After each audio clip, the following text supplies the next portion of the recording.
నిన్న మొన్న మనిషి కనపడకపోతే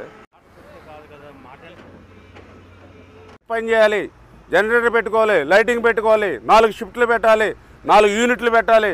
అక్కడ యూనిట్ అక్కడే, ఇక్కడ యూనిట్ ఇక్కడే, అక్కడ యూనిట్ ఇక్కడే అని క్లియర్ ఇన్స్ట్రక్షన్ ఇచ్చాను సూర్య గారు. మరి చెప్పినప్పుడు అమలు చేయాలి మీరు. ఇది పబ్లిక్కి ఎఫెక్ట్ అయ్యే పని. 10 రోజులు బస్సులో పడుకుని పనిచేశాడు ఆయన.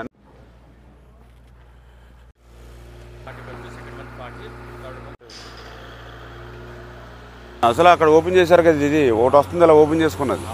రెండోది కూడా మళ్ళీ ఇక్కడ ఓపెన్ చేసి మనం పెట్టమని చెప్పాం కదా సార్. అసలు ఇప్పుడు తీయడం అంటే ఏంటి, కింద డెప్త్ తీయాలి, శాండ్. ఇప్పుడు ఈ వర్క్ జరగాలి కదా ప్యారలల్గా. అదో కాంట్రాక్టర్ ఇదో కాంట్రాక్టర్ అనుకుని పని జరగాలి. ఐరన్ కడతాను సార్, హైట్ పైన కూడా రాడ్లు వస్తుంది సార్, మళ్ళీ మధ్యలో కూడా వస్తుంది.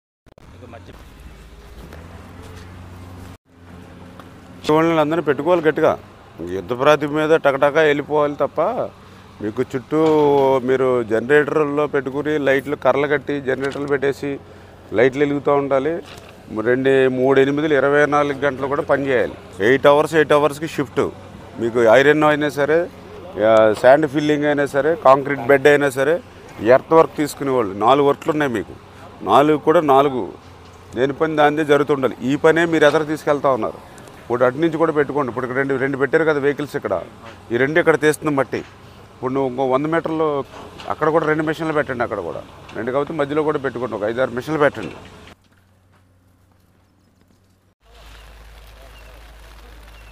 అక్కడ మనకి ఇవన్నీ 15 రోజుల నుంచి కూడా ఇంప్రూవ్ చేయలేదు. మళ్ళీ మీరు ముందు ఎలాగ 10 రోజులు పోయింది కనీసం మీరు ఇట్లాగా చేస్తే మాత్రం అవ్వదు. డబల్ పెట్టుకోవాల్సింది అన్నీ.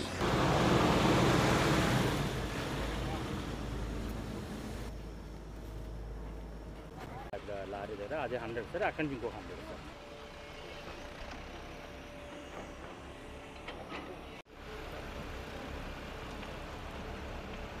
బుడమేరు డైవర్షన్ ఛానల్కి సంబంధించి లెఫ్ట్ బండ మీద ఆ రోజు ఏదైతే 3 గంటలు పడి ఈ యొక్క విజయవాడ పట్టణాన్ని వరద ఏదైతే ముంచేసిందో ఆ రోజు మరి పెద్ద ఎత్తున రాత్రి పగలు ఈ యొక్క 3 గంటలను పూడ్చినటువంటి పరిస్థితి మీ అందరికీ తెలుసు.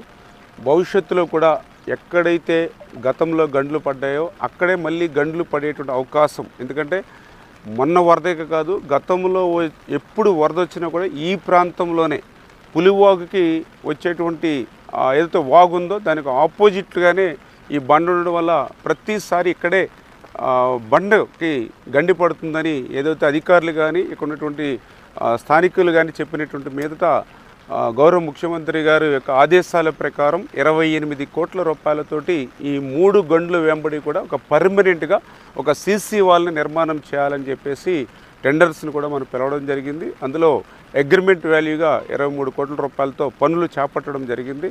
అయితే ఆ చేసేటువంటి పనుల్ని ఇంకా వేగవంతం చేయవలసిన అవసరం అయితే ఖచ్చితంగా ఉంది. ఎందుకంటే ఈ ప్రారంభించినటువంటి పనులన్నీ కూడా అప్పుడే నేను 3 సార్లు ఇక్కడికి రావడం జరిగింది. చాలా నత్తనడకన నడుస్తున్నటువంటి పరిస్థితి. ఇట్లా అవుతే ఈ సీజన్లో పూర్తి కాగనేటువంటి పరిస్థితి ఉంటుంది. అందుకే ఇప్పుడు ఏజెన్సీని కూడా క్లియర్గా హెచ్చరించడం జరిగింది, అధికారులను కూడా సీరియస్గా హెచ్చరించడం జరిగింది. ఆ ఏజెన్సీకి కూడా ఆల్రెడీ ఇప్పుడే ఒక నోటీస్ కూడా ఇవ్వడం జరిగింది.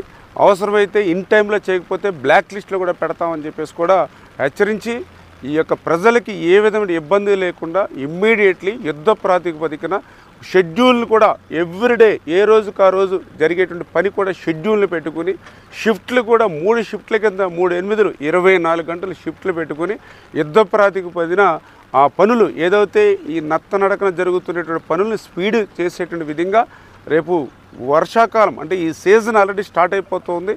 రేపు మళ్ళీ ఏ ఒక్క ఇబ్బంది లేకుండా 10-15 రోజుల్లోనే ఈ పనులన్నీ కూడా ఒక కొలిక్కి తీసుకురమ్మని చెప్పి కూడా సీరియస్గా అధికారులకి ఏజెన్సీ కూడా చెప్పడం జరిగిందని చెప్పి తెలియజేస్తాం.